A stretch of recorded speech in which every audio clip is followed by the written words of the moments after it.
এই খালি যাবেন? হ্যাঁ যাবো তো। কোথায় যাবেন? বিয়েবাড়ি ক্যাম্পাস। চলেন। কত? যা দিবেন তাই। না না না, আগে ক্লিয়ার করেন কত টাকা নেবেন, পরে আবার ঝামেলা করবেন। আমি ঝামেলার মানুষ না। আর ভাড়া কত ঠিক জানি না, শহরে নতুন চালক। ও আচ্ছা ঠিক আছে, পরে কিন্তু কোনো ঝামেলা করতে পারবেন না।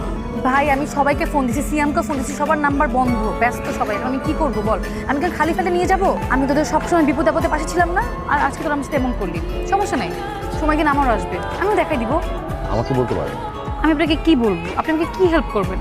আপনি রিক্সা চালান, রিক্সা চালক, আমার প্রেজেন্টেশনই সমস্যা করছে আমার।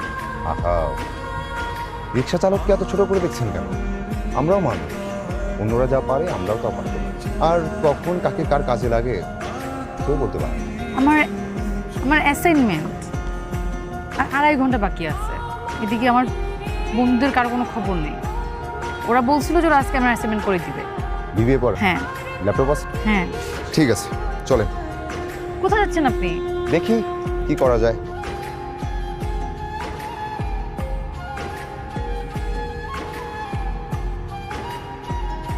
আপনি জানেন ক্লাসে সবাই অবাক হয়ে গেছে, স্যারও অবাক হয়ে গেছে। এত ভালো প্রেজেন্টেশন করলেন আপনি, আপনি তো একজন সুপারম্যান। আপনি এত ভালো প্রেজেন্টেশন কিভাবে করলেন? কি আপনি? আমি লোকে আমাকে জসিম বন্ড বলিলাম।